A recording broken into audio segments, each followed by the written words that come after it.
हाँ तो बच्चों देखते हैं अगली term, degree of freedom. Degree of freedom क्या होता है? Modes of possible energy exchange is known as degree of freedom. Modes of possible energy exchange का क्या मतलब है?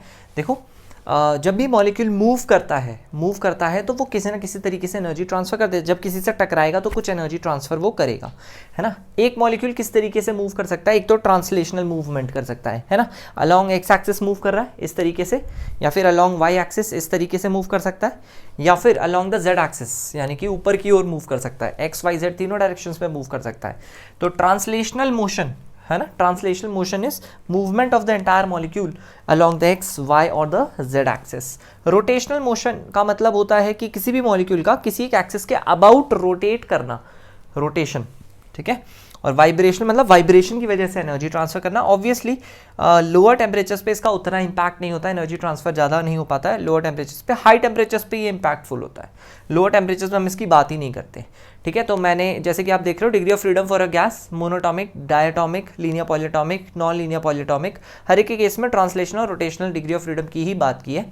और मेनली हमारे जो जितने भी क्वेश्चंस हैं लाइक 99% ऑफ द क्वेश्चंस इतने से ही हो जाएंगे ट्रांसलेशनल और रोटेशनल को कंसिडर करते हुए। वाइब्रेशनल की ज़रूरत नहीं पड़ेगी, बट स्टिल एक आध एग्जाम्पल मैं आपको उसका भी दे दूंगा कि क्या फ़र्क पड़ता है, कितना डिग्री ऑफ फ्रीडम आता है, ठीक है।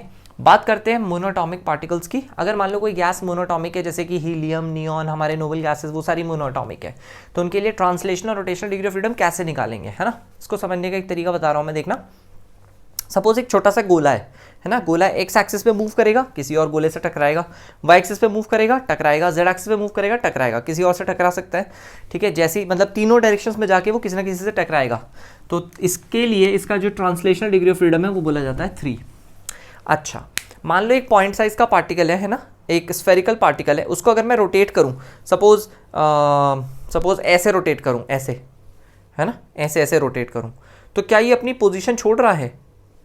नहीं, अपनी पोजीशन लीव नहीं कर रहा। अगर मैं ऐसे रोटेट करूं तो भी अपनी पोजीशन लीव नहीं कर रहा, तो किसी और से टकराने की कोई पॉसिबिलिटी नहीं है, ठीक है। चाहे ऐसे रोटेट कर लो, चाहे ऐसे रोटेट कर लो, ठीक है, चाहे ऐसे रोटेट कर लो, किसी भी एक्सिस के अबाउट रोटेट कर लो, उसकी कोई पॉसिबिलिटी नहीं कि वो किसी और एटम से जाके टकराए और अपनी एनर्जी एक्सचेंज करें, है ना, या ट्रांसफर करें। यानी कि rotational degree of freedom will be counted as 0।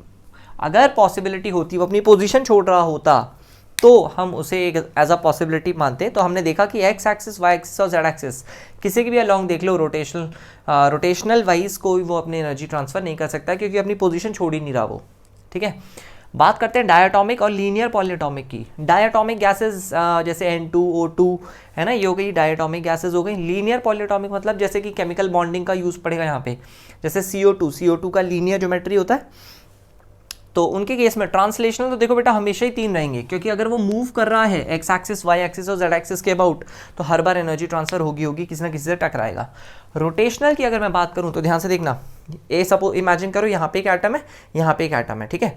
ये एक एक्सिस पास हो रही है ना, ये वाली एक एक्सिस पास हो रही है, इसके अबाउट अगर मैं घुमाऊँ, देखो अपनी पोजिशन छोड़ रहा है ना, ये अपनी पोजिशन लीव कर रहा है, ये ऐसे घूमेगा इस एक्सिस के अबाउट, ठीक है। तो काउंट करेंगे इसे, है ना, 1।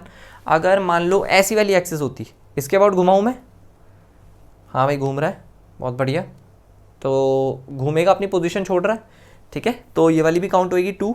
लेकिन अगर इसके थ्रू अगर कोई एक्सिस पास हो रही है और तब मैं उसके अबाउट इसे घुमाऊँ, उसके अबाउट अगर घुमाऊँ, देखो अपनी पोजीशन छोड़ रहा है क्या? नहीं। अगर अपनी पोजीशन ये नहीं छोड़ रहा तो किसी और पार्टिकल से जाके टकराने की संभावना नहीं है। तो रोटेशनल वाइज हमें सिर्फ 2 ही एक्सिस मिली जिसके बदौलत ये एनर्जी ट्रांसफर कर सकता है। पर देखो यहाँ पे अब मैं ले लेता हूँ non linear polyatomic. Non linear मतलब ऐसा बेंट शेप का कुछ है, सपोज इस टाइप का है ना, ऐसा बेंट शेप का कुछ है। तो अब अगर मैं ऐसे, है ना, किसी के अबाउट ऐसे रोटेट कर लूँ, चाहे ऐसे रोटेट कर लूँ, चाहे ऐसे रोटेट कर लूँ, हमेशा वो अपनी पोजीशन चेंज करेगा ही करेगा, कभी भी वो अपनी पोजीशन किसी भी एक्सिस में वो रिटेन नहीं कर सकता अपनी पोजीशन, यानी एनर्जी ट्रांसफर हमेशा होगी। तो ट्रांसलेशनल में तो आना ही आना था, रोटेशनल में भी तीनों एक्सिस के अबाउट एनर्जी ट्रांसफर हो सकती है। तो नॉन लीनियर पॉलीटॉमिक का एग्जांपल आप मान लो अमोनिया का हमारा होता था पिरामिडल शेप, है ना। ऑब्वियसली लीनियर तो नहीं है, पॉलीटॉमिक है और नॉन लीनियर है, तो इसमें थोड़ा सा बॉन्डिंग का रिक्वायरमेंट होता है, केमिकल बॉन्डिंग, और वहाँ से आप थोड़ा सा शेप्स और उन सब का आइडिया लगा के ये पता कर सकते हो कि गैस आपकी कौन सी कैटेगरी में आ रही है और उसका कितना डिग्री ऑफ फ्रीडम है, ठीक है।